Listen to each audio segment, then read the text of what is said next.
ഇപ്പോൾ ഏറ്റവും കൂടുതൽ ചർച്ച ചെയ്യപ്പെടുന്ന ഒരു വിഷയമാണ് പെട്രോൾ പ്രൈസ് കൂടിയെന്നുള്ളത്. നമ്മളിതിന് ഓട്ടോമാറ്റിക്കലി കേൾക്കുമ്പോൾ നമ്മൾ വിചാരിക്കുന്നത് എന്താ, നമുക്കിനി ഫുൾ ടാങ്ക് പെട്രോൾ അടിക്കാൻ പറ്റത്തില്ല, നമ്മുടെ കമ്മ്യൂട്ടിങ് ചാർജസ് കൂടി, ഇങ്ങനെയാണ് ചിന്തിക്കുന്നത്. ഇതിനുപരി വേറെ നടക്കുന്ന ഒരു കാര്യമുണ്ട്. US, ഇസ്രായേലും ഇറാനും തമ്മിലുള്ള വാർ ടെൻഷൻസ് കാരണമാണ് ഇത് സംഭവിച്ചിരിക്കുന്നത്. സ്ട്രെയിറ്റ് ഓഫ് ഹോർമൂസ് വഴിയാണ് നമുക്ക് നോർമലി ഇമ്പോർട്ട്സ് എല്ലാം വരിക. ഇവിടെ ഈ വാർ സംഭവിക്കാം, ഇനി അതവിടെ എന്തെങ്കിലും ബുദ്ധിമുട്ടുണ്ടായോ എന്നുള്ളൊരു പേടി കൊണ്ട് തന്നെ പെട്രോളിൻ്റെ പ്രൈസ് അവിടെ കൂടും. പക്ഷേ കമ്മ്യൂട്ടിങ് ചാർജോ പെട്രോൾ അടിക്കുന്നത് കൊണ്ട് മാത്രമല്ല നമുക്ക് ബുദ്ധിമുട്ട് വരിക. ഫ്യൂവൽ എല്ലാത്തിനെയും ടച്ച് ചെയ്യുന്ന ഒരു സാധനമാണ്, ബേസിക്കലി ട്രാൻസ്പോർട്ടേഷൻ. അപ്പോൾ പെട്രോൾ പ്രൈസ് കൂടുമ്പോഴേക്കും ഓട്ടോമാറ്റിക്കലി എന്താ സംഭവിക്കുക, ഫുഡിൻ്റെ പ്രൈസ് കൂടും, ഗ്രോസറീസിൻ്റെ പ്രൈസ് കൂടും, മെഡിസിൻ സപ്ലൈസിൻ്റെ പ്രൈസ് കൂടും, എല്ലാം ഓൺലൈൻ ഡെലിവറീസ് എല്ലാത്തിൻ്റെയും പ്രൈസ് കൂടുവാണ്. അപ്പോൾ ഓട്ടോമാറ്റിക്കലി ഇതിൻ്റെ എഫക്റ്റ് എവിടെയാണ് വരുന്നത്, കോമൺ മാൻ്റെ പോക്കറ്റിലേക്കാണ് വരുന്നത്. ഇതിനെ നമ്മൾ കോസ്റ്റ് പുഷ് ഇൻഫ്ലേഷൻ എന്നാണ് എക്കണോമിക്സിൽ പറയുന്നത്.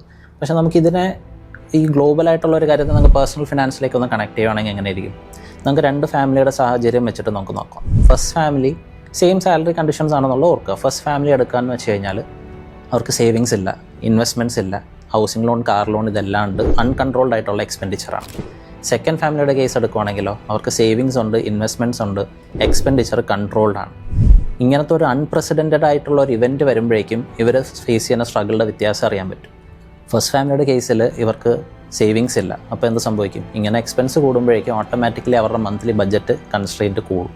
എന്താണ്, നേരത്തെ 1000 രൂപ ഗ്രോസറിക്ക് അല്ലെങ്കിൽ 5000 സ്പെൻഡ് ചെയ്തുകൊണ്ടിരുന്ന സമയത്ത് ഇപ്പോൾ അത് 7000 ആയി.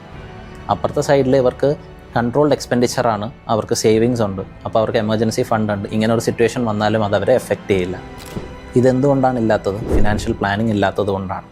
It is not whether the crisis will happen, it is whether we will be prepared when such a crisis occurs. And that's exactly why financial clarity matters, and that's what we help people to achieve at Phoenix Global Advice.